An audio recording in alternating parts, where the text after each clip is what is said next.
Le Seigneur soit avec vous. Évangile de Jésus-Christ selon saint Jean.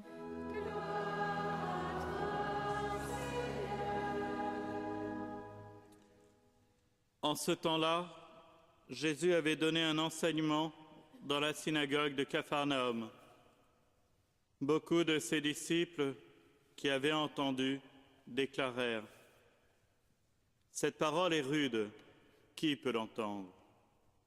Jésus savait en lui-même que ses disciples récriminaient à son sujet. Il leur dit : cela vous scandalise ? Et quand vous verrez le Fils de l'homme monter là où il était auparavant, c'est l'Esprit qui fait vivre, la chair n'est capable de rien. Les paroles que je vous ai dites sont esprit et elles sont vie. Mais il y en a parmi vous qui ne croient pas.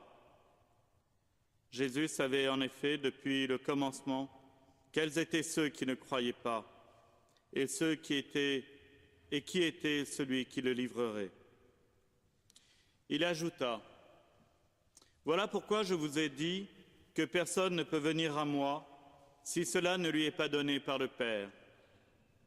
À partir de ce moment, beaucoup de ses disciples s'en retournèrent et cessèrent de l'accompagner. Alors Jésus dit aux 12 : voulez-vous partir, vous aussi ? Simon-Pierre lui répondit : Seigneur, à qui irions-nous ? Tu as les paroles de la vie éternelle.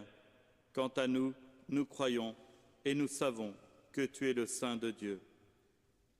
Acclamons la parole de Dieu.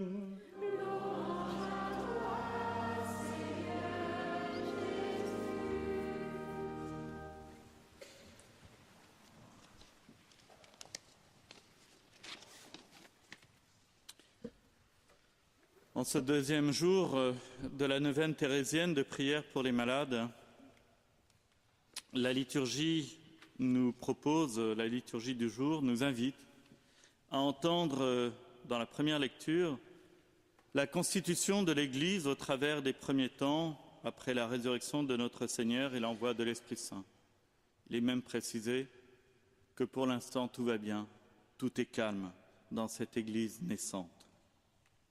L'Évangile, lui, nous fait entendre la suite du grand discours de notre Seigneur, dit du pain de vie, dans la synagogue de Capharnaüm. Le rôle de réconforter les malades, de prier pour les souffrants, d'accompagner ceux qui passent de la vie à la mort, n'est pas en soi une innovation de l'Église catholique, n'est pas en soi une innovation de Jésus.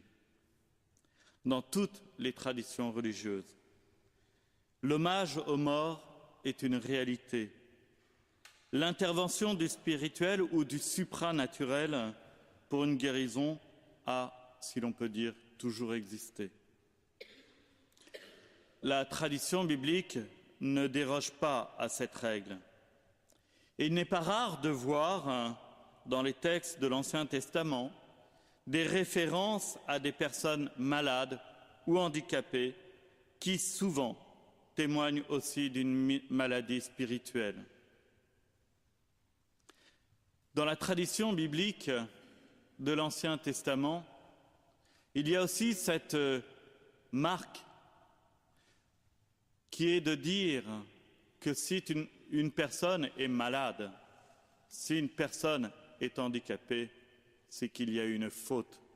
Faute de la part des parents, voire sur plusieurs générations, faute de la personne elle-même.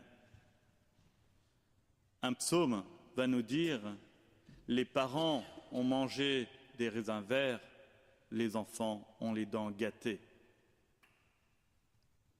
Et le Christ, lui aussi, va être confronté à cette réalité de la personne malade, de la personne handicapée. Et il n'est pas rare de le voir au chevet ou auprès de ces personnes. Cependant, plutôt que de subir ou d'en faire un constat sibyllin, il va faire de la maladie, de l'handicap, une sorte de curseur afin de manifester la progression du règne de Dieu sur notre terre, afin d'exposer comment l'amour du prochain s'exprime parmi les morts, parmi les hommes. Le premier point, c'est qu'il va dire clairement que ni la maladie, ni l'handicap ne sont des sanctions divines d'une quelconque malveillance, d'un quelconque péché.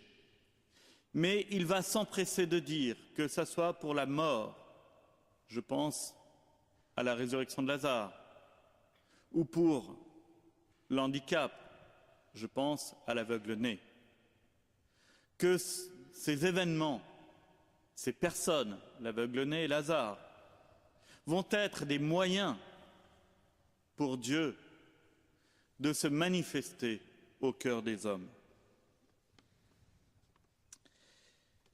Le premier discours public de Jésus à la synagogue de Nazareth,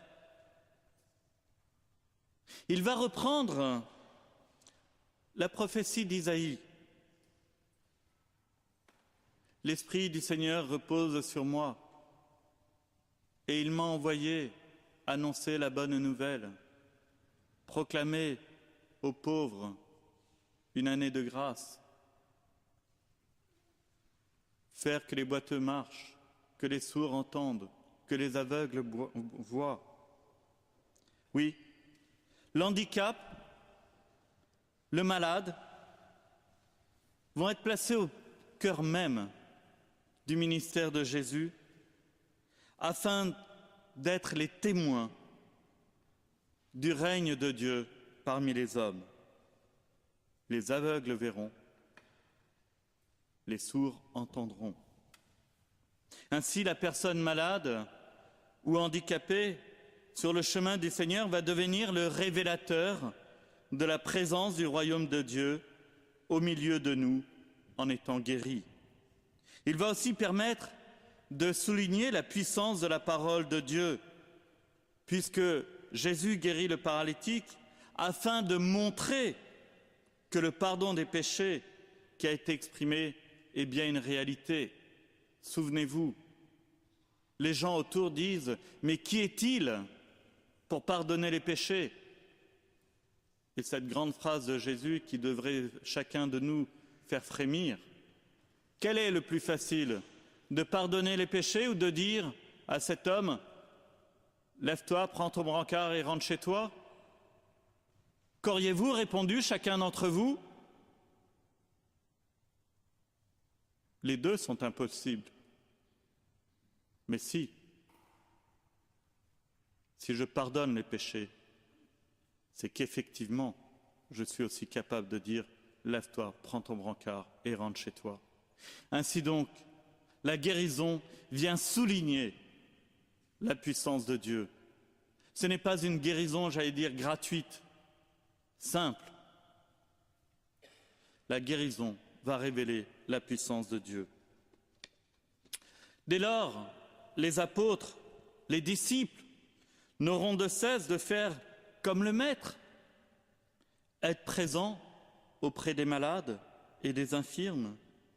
Dans le récit des Actes, nous avions déjà été confrontés, par exemple, aux mendiants de la Belle Porte, que Pierre guérit, en précisant « D'or et d'argent, je n'en ai pas, mais ce que j'ai, je te le donne au nom du Seigneur, lève-toi ». Et ça, la grâce de Dieu, il peut la dispenser à tous. Dans ce récit que nous venons d'entendre, à l'image de son maître, Pierre va relever une personne du sommeil de la mort, après avoir secouru un paralysé. Mais dans les deux cas, il n'est pas là pour dire si il faut pardonner les péchés ou pas. Il le fait au nom du Christ et parce qu'il a pris un temps de prière. L'écrivain sacré cherche à juste titre de faire saisir au lecteur que nous sommes qu'il existe une continuité entre l'action du Maître et du disciple, du Seigneur et de son Église. Une fois encore, la guérison, le relèvement aident à l'acte de foi du croyant. Et cela nous est précisé. Beaucoup crurent alors. Cela renforce aussi la vitalité du croyant. C'est d'ailleurs, vous le savez, un des risques que les apôtres connaîtront et devront parer. La confusion entre le vecteur de la grâce de Dieu, c'est-à-dire l'apôtre, le disciple, et celui qui guérit, c'est-à-dire Dieu. Seul Dieu peut guérir. En Grèce, par exemple, la confusion est à son comble. Quand les gens les prirent pour les représentants des dieux guérisseurs, non seulement il y a confusion entre l'apôtre et Dieu, mais plus encore, le peuple les associe à des dieux païens. Ils sont vraiment à côté de la plaque. L'Église reçoit donc cette mission d'être au service de la grâce de Dieu. L'Église, au travers des sacrements, et particulièrement du sacrement des malades, doit permettre à Dieu de toucher les cœurs des hommes, doit permettre à Dieu d'affermir la foi des personnes. Vous le savez, dans le septénaire sacramentel, il est dit qu'il y a 2 sacrements médicinaux, c'est-à-dire qui relèvent de la guérison. C'est le sacrement des malades et le sacrement de la réconciliation. Aussi, il est juste de prendre du temps de prière auprès de saints et de saintes qui ont connu l'épreuve de la maladie. Plus encore, comme cela fut le cas pour sainte Thérèse, que cette maladie fut l'objet d'une conversion plus spécifique à Dieu, fut le moteur d'une confiance renouvelée, rénovée en l'amour de Dieu. Donc prions au cours de cette neuvaine, afin que Dieu prenne en grâce ceux qui souffrent dans leur corps, dans leur esprit, dans leur âme, afin que se manifeste dans nos cœurs, à nous, l'attention à l'autre et l'enracinement dans l'acte de foi du croyant. Souvenons-nous de cette très belle phrase de Paul Claudel. Il disait « Dieu n'est pas venu supprimer la souffrance, il n'est même pas venu l'expliquer, mais il est venu la remplir de sa présence. »